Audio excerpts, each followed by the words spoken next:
다음은 사교육걱정연구센터 공동대표 정재원님께서 교육 불평등 없는 미래 영유아 교육체제를 위하여를 주제로 토론해 주시겠습니다. 네, 저는 제가 이제 최근에 어린이집에 딸을 보내기 시작한 부모의 마음으로 이 자리에 나왔는데 이 유보 분리 문제가 얼마나 심각한지를 이렇게 좀 체감하게 된 것 같습니다. 오늘 토론에 초대해 주셔서 감사를 드리고요. 제가 아이를 낳고 보니 아이들이 자라는 환경이 평등하지 않다는 것을 몸소 경험을 좀 하고 있습니다. 제가 딸을 낳고 이제 매일 동네 놀이터에 나가게 되면서 이제 그 부모들의 어떤 풍경들을 보게 되었는데요. 눈에 보이지 않는 벽이 있다는 것을 제가 많이 느끼게 되었습니다. 그것에 다양한 이유가 있겠지만 그 한 이유로는 A그룹과 B그룹이 나눠져 있는데 A그룹의 부모들은 사실 저희 동네 인근에서 가장 큰 민간 어린이집에 아이들을 보내고 있는 부모들이었고 나머지 이제 부모님들이 각계 전투로 이제 다양한 어린이집과 유치원에 보내시면서 이렇게 이제 또 따로 모여서 그룹을 만들고 있는 것을 제가 보게 되었습니다. 사실 제가 이 문제로 어린이집을 제가 이제 알아볼 때부터 왜 이렇게 어린이집의 교육과정이 사실 좀 굉장히 다양한 특별활동들을 이렇게 하고 있고 규모도 굉장히 다르고 그러면은 우리가 부모들이 어떤 기준을 가지고 어린이집을 선택해야 될까 이런 고민에서부터 시작을 했던 것인데요. 사실은 이런 고민들을 하는 과정에서 위화감이라는 것을 느끼지 않을 수 없었습니다. 사실 뭐 교육과정의 문제뿐만 아니라 급식 문제, 아이들의 먹는 문제도 굉장히 큰 차이가 있다는 것을 또 알게 되었습니다. 이유식을 만들어주는 어린이집이 있는가 하면 또 만들어주지 못하는 어린이집이 있고 또 급식비의 격차에 대해서도 2019년도에 정치하는 엄마들이 사실은 사회적으로 문제 제기를 하고 또 개선을 이끌어내기도 했지만 여전히 급식비도 굉장히 큰 차이를 보이고 있다는 것을 확인을 했습니다. 이런 것들을 경험을 하면서 유치원과 어린이집의 차이, 그리고 어린이집 내에서도 직장, 민간, 가정, 국공립 간의 차이가 식판의 불평등에서부터 또 교육 불평등을 야기하는 문제까지 어떤 기관에 아이를 보내느냐에 따라서 부모의 교육 경험이 이렇게 매우 달라지고 있다는 것을 제가 체감을 하고 있습니다. 이런 상황에서 부모들은 국가가 과연 영유아 아이들의 교육과 보육을 오롯이 책임지고 있는 게 맞을까? 그런 의문을 던지게 됩니다. 그런 점에서 발제자가 제시하는 유보 통합의 철학과 방향에 대해서 동의하는 바입니다. 높은 교육열과 부모들의 경제적, 문화적, 사회적 자산이 영유아들에게 배분되는 교육적 차원의 격차를 초래하지 않는 그런 미래 교육 체제가 필요하고 또 육아의 프리미엄화와 영아 대상 사교육의 증가 등으로 계층과 위화감이 생기지 않도록 하는 제도 개편이 필요하다는 것에 동의가 됩니다. 그래서 오늘 토론에서는 유보 통합을 하는 데 있어서 그 목적을 잃어버리지 않기 위해서 유의해야 할 점이 무엇일까 고민했던 것을 중심으로 의견을 나누고 싶습니다. 첫 번째는 그 가칭으로 이제 영유아 학교라고 이렇게 말씀을 해주셨는데 학교라는 이름 하에서 공부 경쟁의 공간이 되어서는 안 되고 누리과정에 충실해야 함을 좀 말씀을 드리고 싶습니다. 제가 어린이집을 알아볼 때 저의 기준은 특별활동을 가장 적게 하는 곳이었습니다. 특히 영어의 아이를 좀 노출시키고 싶지 않아서 제가 아이사랑 포털을 통해서 교육보육 과정을 이렇게 살펴보았는데요. 사실 영어 특별활동을 하지 않은 곳을 찾기가 굉장히 어렵더라고요. 1세부터 영어 특별활동을 시작하는 어린이집이 굉장히 많이 있었고 2세는 대부분의 어린이집이 영어 특별활동을 주 1회 이상 이렇게 하고 있었습니다. 초중고는 사실 공교육 정상화법에 의거해서 선행교육을 하지 않고 특히 영어는 초3부터 정규 교육과정을 통해서 배우고 있습니다. 그런데 어린이집과 유치원은 특별활동이라는 이름으로 조기 영어 교육에 무방비로 아이들을 노출시키고 있고 이것이 영어 교육만이 아니라 초등학교 입학 준비를 위한 과도한 프로그램에 노출되는 아이들이 적지 않다는 것을 확인을 하고 있습니다. 일반 시민들에게 학교란 어떤 곳으로 인식되고 있을까요? 현재 우리나라 초중고 학교는 입시 경쟁의 전쟁터와 같습니다. 이런 상황에서 영유아 학교라는 이름으로 전환을 하게 될 때 다수의 부모들이 영유아 시기에 놀이 중심 발달 과정을 간과한 채 입시 경쟁의 시작점으로 이 영유아 학교를 인식하게 되는 것은 아닐까 이런 우려가 먼저 생겼습니다. 일반 시민과 부모들에게 경쟁이 점점 더 나이 어린 아이들에게까지 내려오는구나 라고 느끼지 않도록 학교라는 명칭에 대해서 사회적인 합의가 필요하다는 생각이 듭니다. 이 학교라는 이름을 붙였을 때 사회적으로 어떤 긍정적인 메시지를 주는지 또 어떤 의미에서는 부정적으로 메시지를 주게 되는지 일반 대중의 시선에서 좀 더 고민하는 과정이 필요하지 않을까 생각을 합니다. 그래서 아까 송대원 비서실장님께서 이것은 새로운 개념의 학교가 되어야 된다고 말씀을 해주셨는데 이 새로운 개념이라는 것에 대해서 사회적인 논의와 합의가 더 필요하다는데 동의가 됩니다. 두 번째로는 그래서 입시 경쟁의 시작점으로 또 영유아 학교가 인식되고 요구되는 것을 예방하기 위해서는 0세, 2세 표준 보육과정과 또 3세, 5세 누리과정이 파행 없이 또 교육과정으로 운영될 수 있도록 하는 원칙과 방향을 구체화하는 것이 또 필요해 보입니다. 두 번째는 교사의 직업적 소명의식을 높이기 위해서 직무 환경이 바뀌어야 한다는 것에 부모로서 사실 매우 동의한다는 것을 말씀드리고 싶습니다. 부모들이 가장 두려워하는 것 혹은 가장 중요하게 여기는 것은 내 아이를 맡아주실 선생님이 아이들을 사랑하는 마음으로 얼마나 잘 책임져 주실지입니다. 그러나 안타깝게도 어린이집과 유치원에서 일어나는 아동학대 사건들로 인해서 많은 부모들이 불안감에 떨고 있습니다. CCTV가 아동학대를 예방해주지 못하고 있다는 것 너무나 잘 알고 있습니다. 교사 개인의 내면의 문제도 있을 수 있겠지만 수많은 교사들이 사실 직업인으로서의 고충을 털어놓고 있습니다. 2021년 3월에 육아정책연구소에서 발표를 했습니다. 교사들 대부분이 교사의 직무 스트레스와 아동의 문제 행동에 대한 통제력 부족으로 인해서 아동학대가 발생하고 있다 이렇게 인식하고 있음을 발표를 했는데요. 아동학대 예방을 위한 개선 방안을 꼽는 문항에는 교사 1인당 감당하는 아동 비율을 낮추고 또 처우를 개선해야 한다는 응답이 가장 많았습니다. 아동학대 예방을 위해서 아동에 대한 인권의식을 높이는 것도 중요하지만 아동을 대하는 교사가 자신의 정체성을 어떻게 인식하고 있는지가 더 중요하다고 저는 생각을 합니다.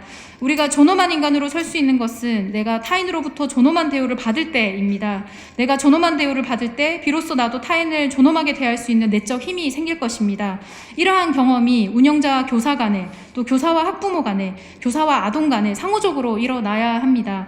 그러나 지금의 현실은 높은 노동 강도에 비해서 열악한 보상, 전문성을 요구하지 않는 사회적 분위기와 낮은 사회적 인정, 또 잠재적 학대 가해자로 의심받는 시선 등으로 인해서 교육, 보육 교사가 직업적 정체성을 존중받으며 소명의식을 가지기 어려운 환경입니다. 미래의 유아교육 체제가 개편된다면 반드시 뒤따라야 하는 과제가 저는 이 과제라고 생각을 합니다. 교사들의 직업적 소명의식을 고취시키고 또 직업적 만족도와 전문성을 높이는 일이 더 시급한 과제가 되어야 되고 그것을 위해서 또 예산이 먼저 투입되어야 우리 아이들이 안전하고 건강한 발달을 할 수 있을 것이라고 생각을 합니다. 세 번째는 영유아 학교 운영의 주체로 부모가 함께 해야 한다는 것입니다. 현재도 유치원과 어린이집의 운영위원회에 부모가 참여할 수 있도록 되어 있습니다. 그러나 이러한 참여가 형식적으로 운영되지 않고 실질적으로 부모와 운영자, 교사가 함께 더 나은 교육보육 환경을 만들어가도록 운영되어야 할 것입니다.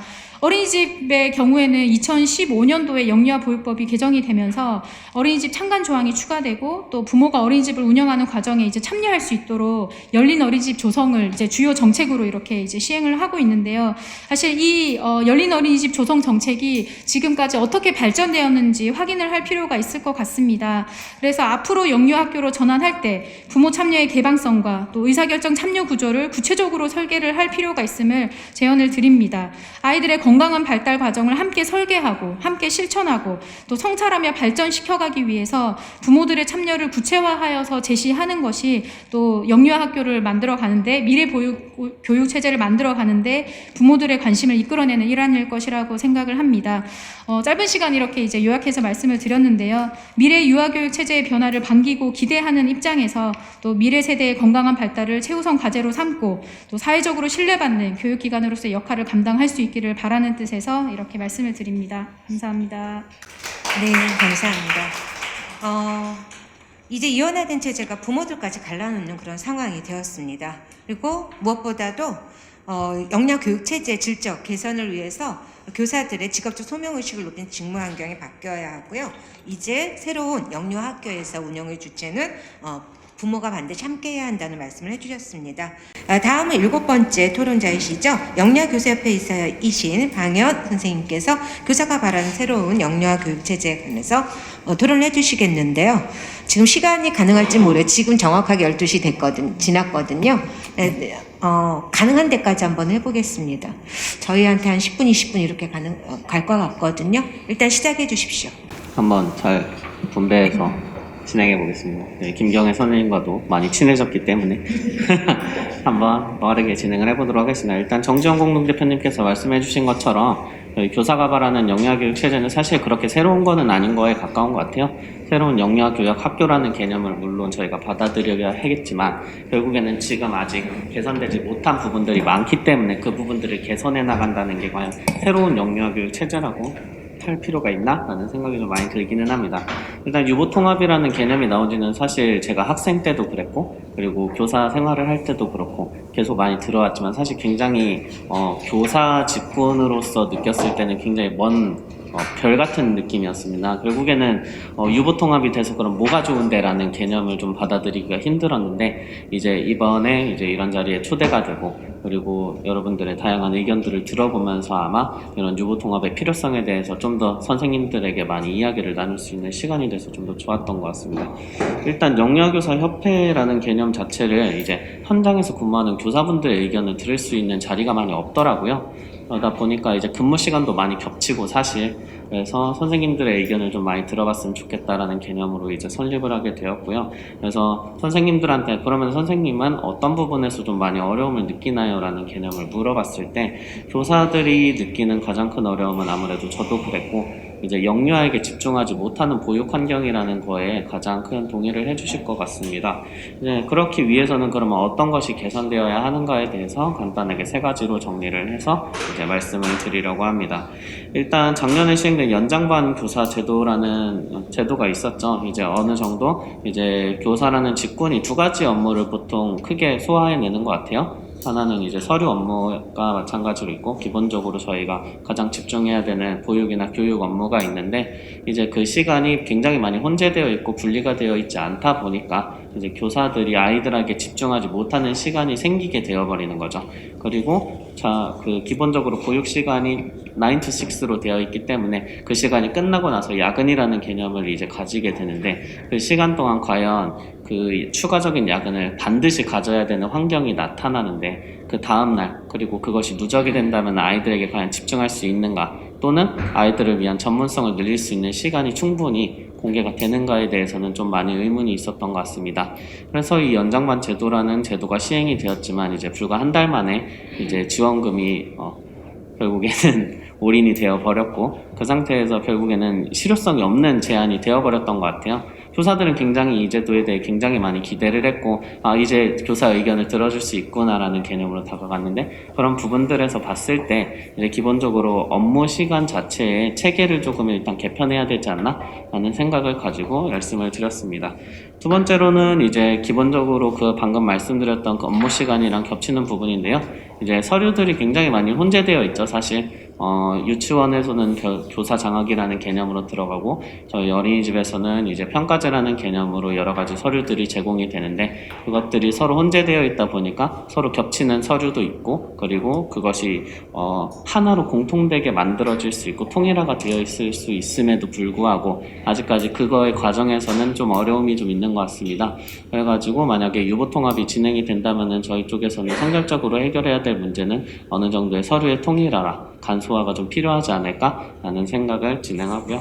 마지막으로는 이제 저희가 그래도 국공립 쪽에서는 어느 정도의 교사의 유형이라는 게 정확하게 나누어져 있는데, 이제 선생님들하고 이야기를 나누다 보면은 굉장히 많은 형태의 교사 형태가 있다는 거를 좀 많이 들어요. 뭐 기본적으로 누리교사도 있고 정교사도 있겠지만, 그거 외에도 주임이나 헤드 이런 식으로 여러 가지의 명칭이랑 역할들이 혼재되어 있다 보니까 이런 부분들에서 새로운 기관이나 아니면은 처음 들어갔을 때 그 업무 보고 체계나 이런 과정에 대해서 굉장히 쓸데없는 부분들이 많다고 많이 느꼈습니다. 그래가지고 이런 업무적인 체계들을 저희가 간소화하고 그리고 통일화를 한다면은 선생님들이 느끼는 영유아 보육이나 교육에 좀 더 집중할 수 있는 환경이 되지 않을까라는 생각으로 이거 3가지를 좀 말씀을 드렸고요.